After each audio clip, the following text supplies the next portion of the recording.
The morning begins with a chilling realization. The garage door had been left wide open all night without her even noticing.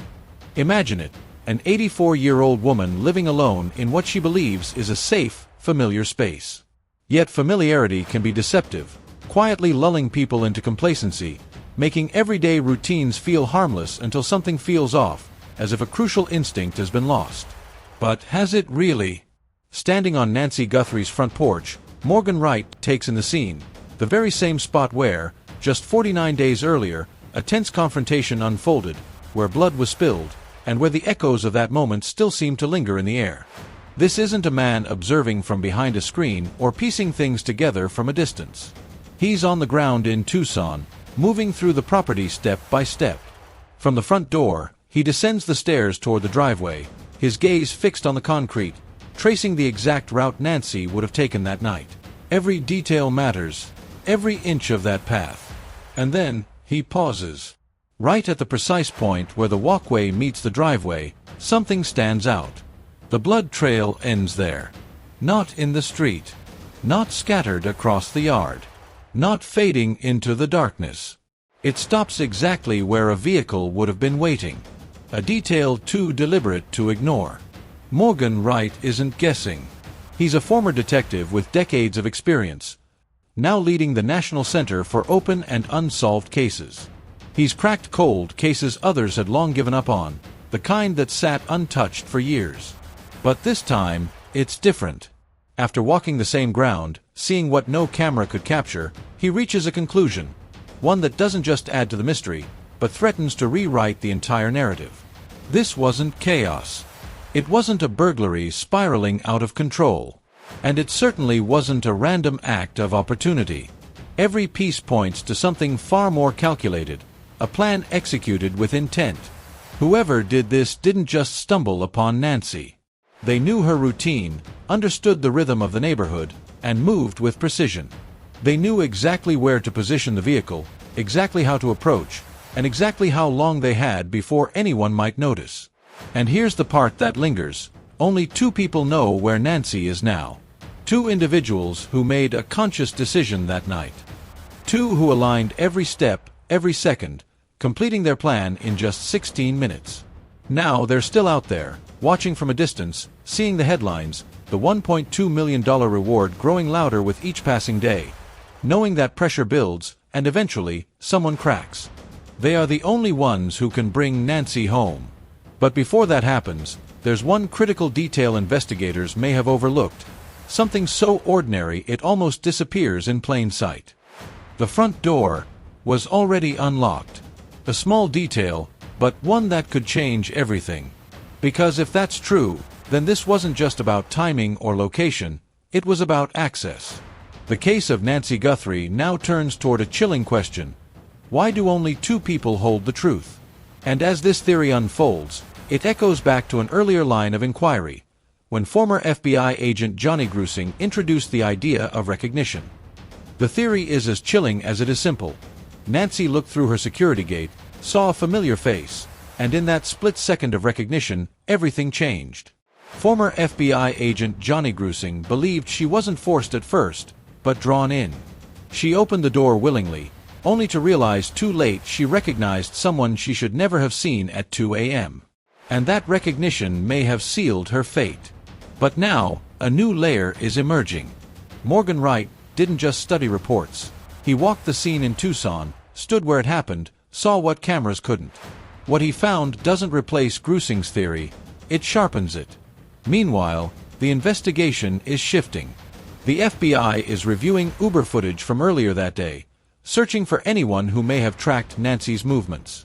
They're also quietly digging into people who left the area soon after her disappearance. The case has now entered the grind phase, fewer boots on the ground, but sharper focus.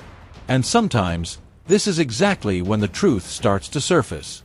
The forensic side of this case is moving slowly, but it may hold the key.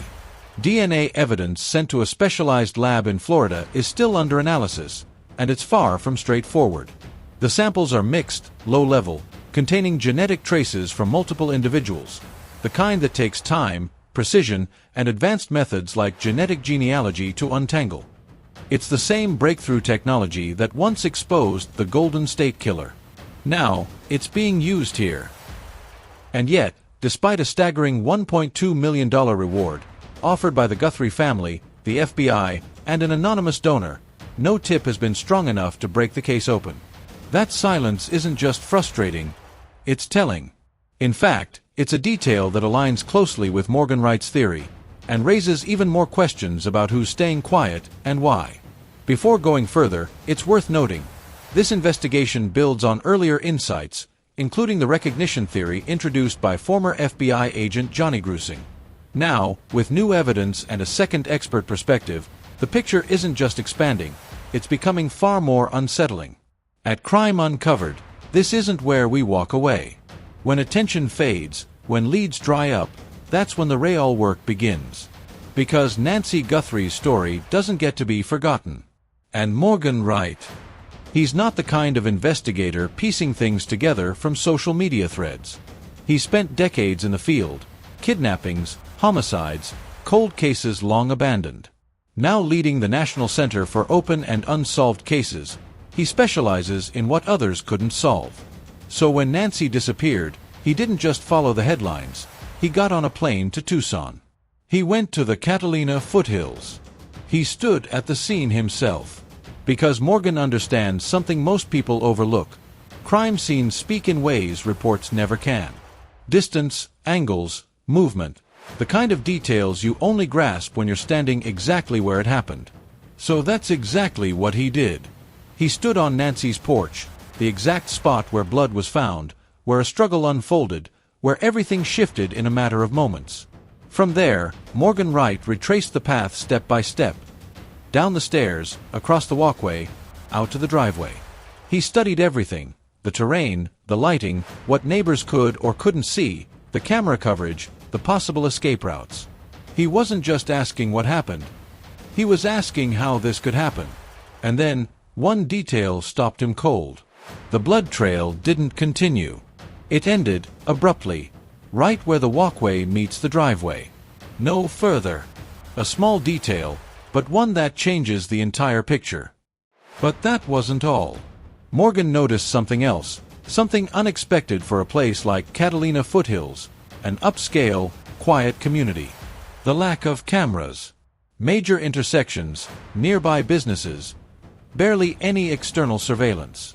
A gap in visibility that, in the wrong hands, becomes an opportunity. This is the kind of neighborhood where people don't lock every door, where security feels optional because danger feels distant. A place built on quiet confidence, and that, Morgan Wright believes, is exactly what made Nancy vulnerable. Not carelessness, but trust. What makes Morgan different isn't just where he looks, but how he thinks. After decades of solving cold cases, he holds on to one core belief: the answer is already there.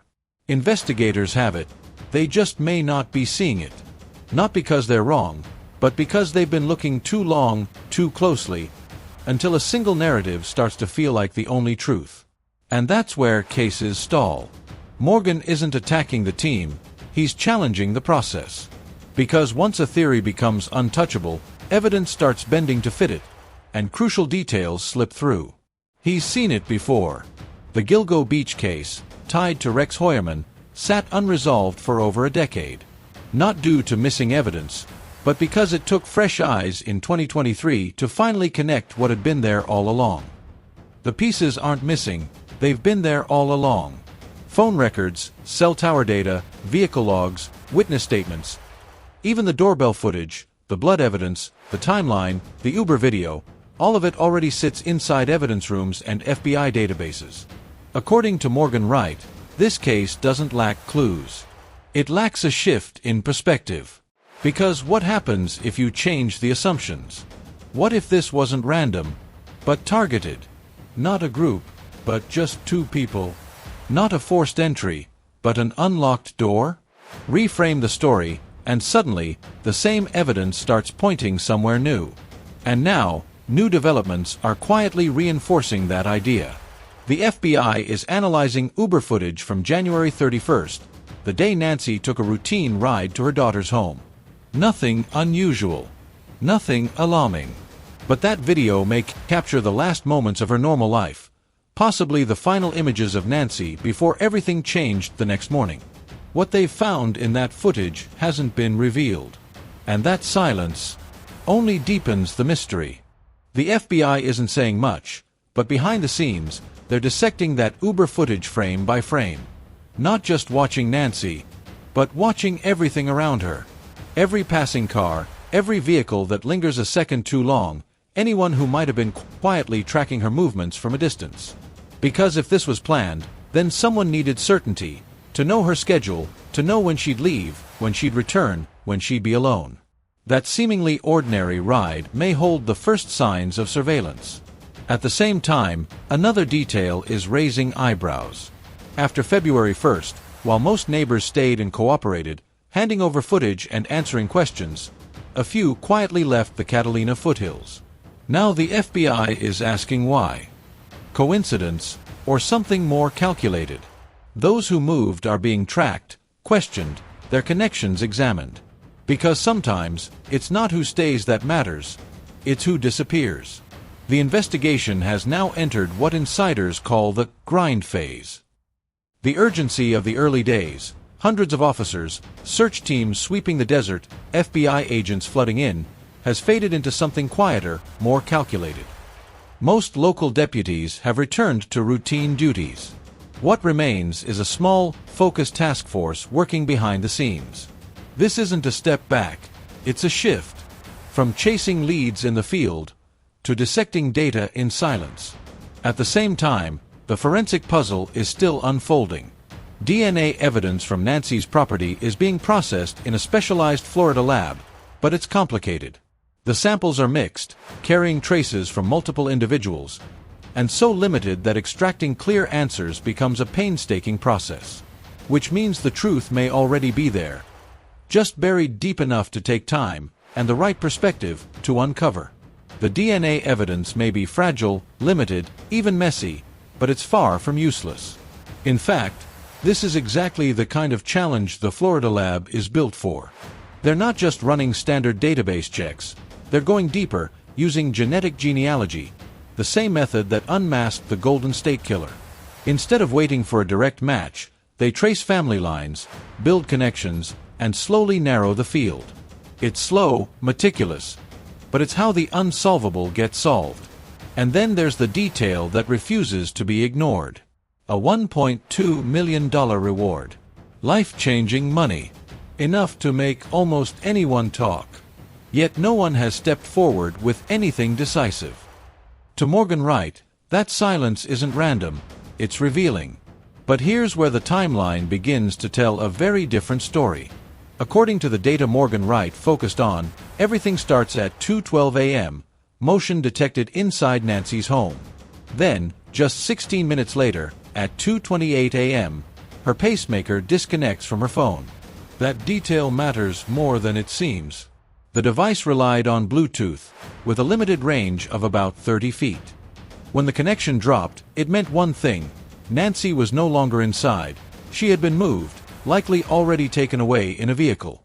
16 minutes. That's the entire window. And for Morgan, that time frame changes everything. Because this doesn't look like a burglary gone wrong.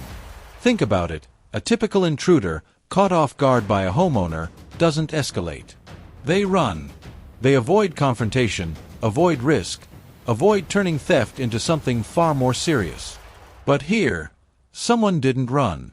Now imagine this: a burglar, suddenly face-to-face with a homeowner, chooses not to run, but to abduct her instead. In just 16 minutes, that decision would require everything to change. Instincts overridden. A new crime committed. A plan created on the spot. They would need to control Nancy, an 84-year-old, yes, but alert, capable of resisting, of screaming. They would need a vehicle ready, not parked blocks away, not delayed. They would need a destination, a next step already in mind. And all while dealing with blood at the scene, minimizing evidence, and physically moving her from inside the house, down the steps, across the walkway, into that vehicle. 16 minutes isn't just tight, it's unrealistic. For Morgan Wright, this isn't a theory that stretches, it's one that breaks. Because nothing about that timeline supports a spontaneous crime. It points to something else entirely, something planned, prepared, and executed without hesitation. The logistics alone tell the story. Too many moving parts, too much coordination, too precise to be a spur-of-the-moment decision. A typical burglar doesn't operate with that level of readiness. No prepositioned vehicle, no clear extraction plan, no flawless timing. But someone who came specifically for Nancy? That's different. For them, 16 minutes isn't rushed, it's calculated. That's where Morgan Wright draws the line. In his view, this case comes down to one question. Was it ever a burglary at all? And the more he examines it, the clearer his answer becomes. This was a targeted abduction. Planned, deliberate, executed with intent. But that leads to a far more unsettling question. If this wasn't random, how did they get inside? No forced entry. No broken windows. No damaged locks. The security gate untouched. Everything exactly as it should be. Which means whoever entered that house at 2:00 a.m. didn't need to break in. Morgan Wright's theory doesn't rely on complexity. It relies on something almost too simple to notice. The door may have already been unlocked. An 84-year-old woman, living for years in one of the safest neighborhoods in Tucson. A place where crime barely exists, where people forget to close garage doors and think nothing of it. Nancy came home that night around 10 p.m., tired after a long day with family, likely moving through her routine on autopilot.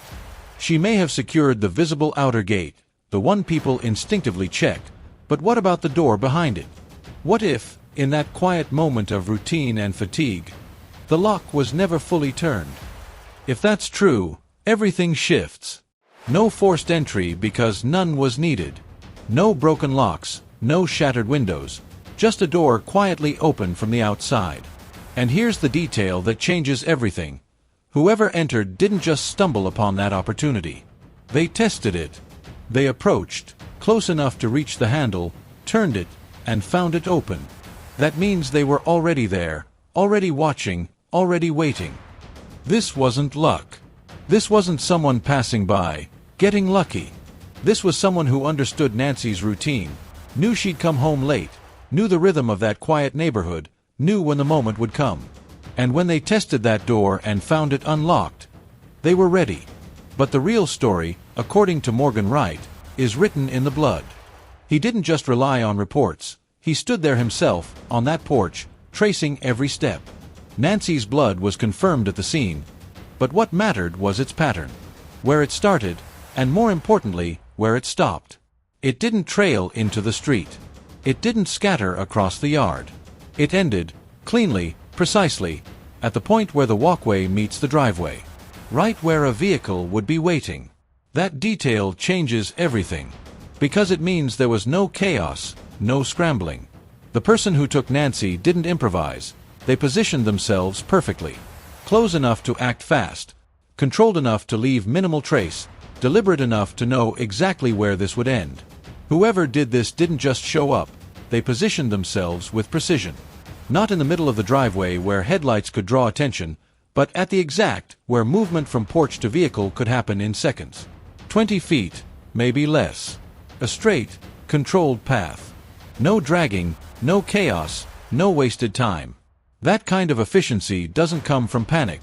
It comes from planning. They understood the layout, the angles, what neighbors could see and what they couldn't. They chose the shortest, safest route and executed it cleanly. And the blood tells that story, stopping exactly where a vehicle should be, not where confusion would leave it. But here's where Morgan Wright's conclusion sharpens. He believes this wasn't a group effort. Not a network, not multiple accomplices. One person, maybe two. And the reason is surprisingly simple. The $1.2 million reward still sits untouched. Because when that kind of money is on the table, large groups don't stay silent. Someone always talks. $1.2 million isn't just a reward, it's a breaking point. The kind of money that changes lives overnight. It pays off debts, rewrites futures, and more importantly, it tests loyalty. Because when that much is on the table, silence becomes harder to maintain. And yet, no one has stepped forward. Not one tip strong enough to crack the case. Not one voice willing to trade information for a life-changing payout. To Morgan Wright, that silence speaks louder than any evidence. Because human nature is predictable, people talk. They break under pressure, under guilt, under opportunity. In a larger group, someone always slips. Someone always chooses themselves in the end. Which leads to a chilling conclusion. This secret isn't shared by many. It's contained, tight, controlled. One person, maybe two. If more people knew, the silence wouldn't hold. 3 people means 3 weak points, 3 chances for guilt, fear, or greed to crack the story open. But with only 2, everything changes. Because the moment one talks, the other knows exactly who did it. That's the balance, a silent standoff. Not loyalty, not discipline, just fear. Mutual destruction keeping both sides quiet. And that, Morgan Wright believes, is why $1.2 million still hasn't broken anything. But here's the part that matters. 2 people is a very small circle. Small enough to hide, but also small enough to unravel. Because secrets like this don't stay buried forever. Not when the weight is shared by so few. Sooner or later, something shifts. Guilt creeps in. Money starts to matter more. Pressure builds. And when that happens, someone slips. Morgan Wright is clear. The answers are already in the investigators' hands. All of them. But sometimes, solving a case isn't about more evidence. It's about a fresh perspective. Step back. Leave pride and ego at the door. Bring in eyes that haven't been looking at the story through the same worn lens for months. This isn't criticism of the detectives. It's a lesson Morgan has learned over decades. When you work a case too long, your theory becomes a filter, shaping every observation. And that filter can blind you. He points to the Gilgo Beach murders, the Long Island serial killer, Rex Heuermann. Years of investigation, FBI involvement, local police painstakingly following leads. Bodies discovered in 2010. No arrests. Families waited. Then, in 2023, Heuermann was caught. Not because new evidence magically appeared. Not because a witness suddenly came forward. It was because fresh eyes revisited the same case, the same evidence, the same clues, and suddenly, what was once invisible became undeniable. What cracked the Gilgo Beach case wasn't new evidence, it was fresh eyes. A new team revisited everything. Phone records, cell tower data, vehicle registrations, witness statements, forensic files that had sat untouched for years. They asked different questions, made connections no one had seen before, and challenged assumptions that had hardened into truth. Morgan Wright believes Nancy Guthrie's case works the same way. The doorbell footage exists, analyzed countless times, yet a new question could reveal something overlooked. The blood evidence exists. Its story shifts if you assume a planned abduction rather than a burglary gone wrong. The timeline exists. 2:12 a.m. motion, 2:28 a.m. pacemaker disconnect. Those 16 minutes speak differently when you're looking for deliberate planning, not panic. The Uber video exists. Digital breadcrumbs exist. Location pings exist. Witness statements exist. All of it is there. All of it could reveal the truth, if seen through the right lens. Sometimes the breakthrough isn't new evidence. It's a fresh look at what's already there. Neighbors who heard or saw something unusual. Details buried in reports, databases, and evidence rooms. Morgan Wright emphasizes that the clues aren't missing, they just need reinterpretation. Occasionally, you need a bit of luck too, a citizen noticing something, a statement spoken casually, a tiny connection finally clicked. He recalls a decades-old cold case in Cincinnati, a murder unsolved for 44 years. Witnesses dead, evidence degraded.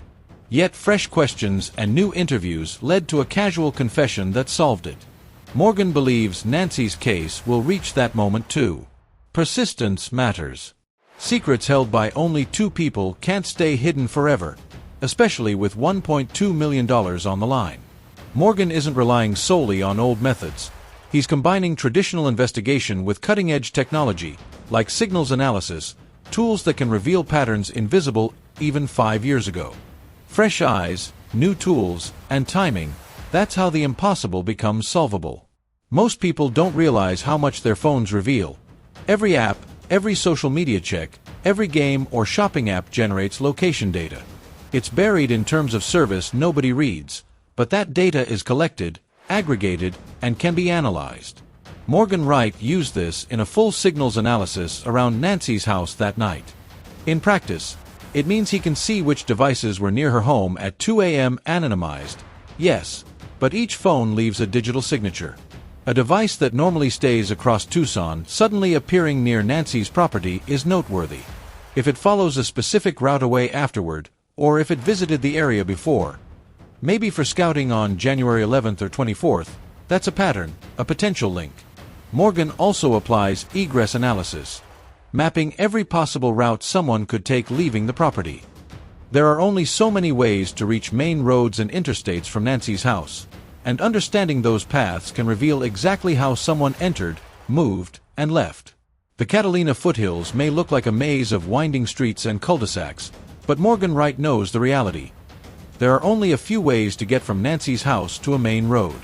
You can't go off-road with a person in tow. The streets funnel movement into predictable paths. By mapping those routes and cross-referencing them with traffic cameras, business footage, and doorbell cameras along the way, investigators can track a vehicle's likely path. Even without direct footage, eliminating streets with no activity narrows the search dramatically. Morgan has applied this successfully before, including work with the Texas Rangers, providing 19 pages of overlooked data simply by reanalyzing existing evidence with signals analysis and egress mapping. Now, artificial intelligence adds another layer, spotting patterns and connections humans might miss, analyzing millions of data points in seconds.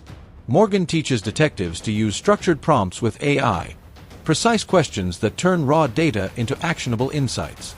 The tools exist. The data exists. It just needs the right approach. Right now, the evidence exists, sitting in files, in databases, waiting for the right eyes. The Uber footage captures Nancy that afternoon, alive, smiling, going to see her daughter. But someone may have been tracking her, confirming her schedule, making sure she'd be gone long enough. That ride could hold clues to premeditated surveillance. The doorbell footage shows the masked figure at 1:47 a.m. Ski mask, gloves, dark clothing, a gun holster across the chest, carrying a 25-ounce backpack, tampering with the camera. Not professional, not tactically sound, but deliberate. Fresh analysis might reveal new details. Movement, height, posture, or background clues missed before. The blood evidence tells a clear story. Nancy's blood stops precisely where the walkway meets the driveway, exactly where a vehicle would be parked. The 16-minute window, motion at 2:12 a.m., pacemaker disconnect at 2:28 a.m., is the entire time frame for the abduction. Every detail points to planning, precision, and a methodical execution. 16 minutes, from the first motion inside Nancy's home to her pacemaker losing connection, is far too short for improvisation. It fits perfectly with a planned operation. No forced entry, no broken windows, no damaged security gate. Everything intact. Morgan Wright believes the door was simply unlocked, a small mistake in a safe neighborhood that created an opportunity. The $1.2 million reward sits unclaimed, signaling the secret is held by very few people. 1 or 2 at most. Larger groups would have cracked under the pressure long ago. Meanwhile, the digital trail is alive. Phone apps, cell tower pings, location breadcrumbs, Morgan signals analysis, combined with FBI data, can reveal unusual movement patterns. Investigators are also scrutinizing neighbors who moved from the Catalina foothills after February 1st, searching for anyone creating distance from the case. And the DNA? Mixed, low-level, difficult to process. But specialists in Florida are running advanced analyses, including potential genetic genealogy, looking for the breakthrough that could finally unlock Nancy Guthrie's disappearance. The tools exist, the data exists, and it's all ready to be analyzed. The same technology that helped catch the Golden State Killer is now being applied to Nancy Guthrie's case. It's slow, meticulous work, but it works. Everything needed is already in evidence rooms and databases. It just requires fresh eyes, new questions, and a perspective that assumes this was planned, targeted, and executed by one or two people who knew Nancy's routine and discovered an unlocked door. Morgan Wright's theory starts that night, January 31st, 2026. Nancy returns home around 10 p.m., tired after visiting her daughter Annie. At 84, she's careful but human. Tommaso, her son-in-law, drops her off. She unlocks the heavy iron security gate, steps inside, and in the fog of routine, she forgets to lock the main door behind it. Or maybe the deadbolt doesn't catch. Either way, the door is open. She doesn't know it. She settles in, takes her medication, prepares for bed, feeling safe in one of Tucson's quietest neighborhoods. Meanwhile, someone has been watching, knowing her every move. Timing, opportunity, and observation align, and the plan begins. Someone who knew her routine, knew she'd be at Annie's that afternoon, maybe even saw the Uber drop her off, waited for her return. After midnight, they approach Nancy's house, test the front door, and find it unlocked. This is the moment. The opportunity. They enter silently. No forced entry, no noise. Motion inside the house is detected at 2:12 a.m. Maybe Nancy wakes. Maybe there's a brief confrontation. She's injured. Blood on the porch marks the struggle. The abductor executes a plan. Nancy is moved from the bedroom to the front porch, down the steps, across the walkway. The blood trail ends precisely where a vehicle is parked. By 2:28 a.m., her pacemaker disconnects. She's at least 30 feet away, in a vehicle, leaving the property. 16 minutes from first motion to escape. Not enough time for improvisation. This was calculated, precise, and planned. 16 minutes, just enough time to carry out a fully planned abduction. And right now, only two people know where Nancy is. Only two people hold the secret of where that vehicle went. Two people who made the decision together, executed it together, and are keeping it hidden together. Watching the news, seeing the $1.2 million reward, feeling the pressure grow with each passing day. Morgan Wright is clear. This wasn't random. Not a burglary gone wrong. A targeted, local, deliberate operation by people who knew Nancy, knew the neighborhood, and had thought it through. And he believes she can be found. One of those two will slip, or fresh eyes will spot something in the evidence. Signals analysis, egress mapping, genetic genealogy, pointing straight to the answer. The front porch in the Catalina foothills, the same one Morgan visited, where blood marked the confrontation, where Nancy was taken 49 days ago, sits quiet now. Yellow flowers on the driveway, ribbons on the iron gate, cards with prayers. The massive search has ended, helicopters gone, volunteers returned home. Yet detectives keep reviewing footage, frame by frame. The investigation is far from over. In labs, DNA is being examined with tools that didn't exist a decade ago. Algorithms sift through location data, searching for digital fingerprints that place someone at the scene. Meanwhile, two people carry a secret, the truth of what happened on that porch. Two people who know where Nancy is. Two people watching the $1.2 million reward climb, aware that investigators are reanalyzing evidence with fresh eyes. The circle is small. Mistakes can't stay hidden forever. The question isn't if Nancy will be found, it's when. When will guilt or opportunity break the silence? When will someone talk, or technology reveal what humans have missed?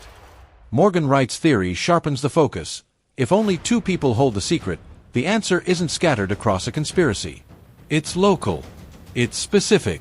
It's held by individuals who knew Nancy, knew her neighborhood, and approached her home at 2 a.m. The truth is closer than anyone thinks. Someone who knew Nancy's routine, knew when she'd be home and alone, held the key to her disappearance. All the evidence already exists. No miracles required. No decades-long witness silence. What's needed is fresh eyes, looking at what's already there from a new perspective. Maybe you saw something that night, a car parked strangely, someone who didn't belong, behavior that seemed off. Maybe you knew someone who moved suddenly after February 1st, who suddenly had money, or who asked questions about the investigation. You might even have worked on her property or been a neighbor, and that small detail you dismissed could be the missing piece. If you know anything, call the FBI at 1-800-SELL-FBI or the Pima County Sheriff at 520-351-4900. $1.2 million waits for the tip that brings Nancy home, but more importantly, an 84-year-old woman, her daughter Savannah, her family, and her community are waiting. Morgan Wright believes this case can be solved.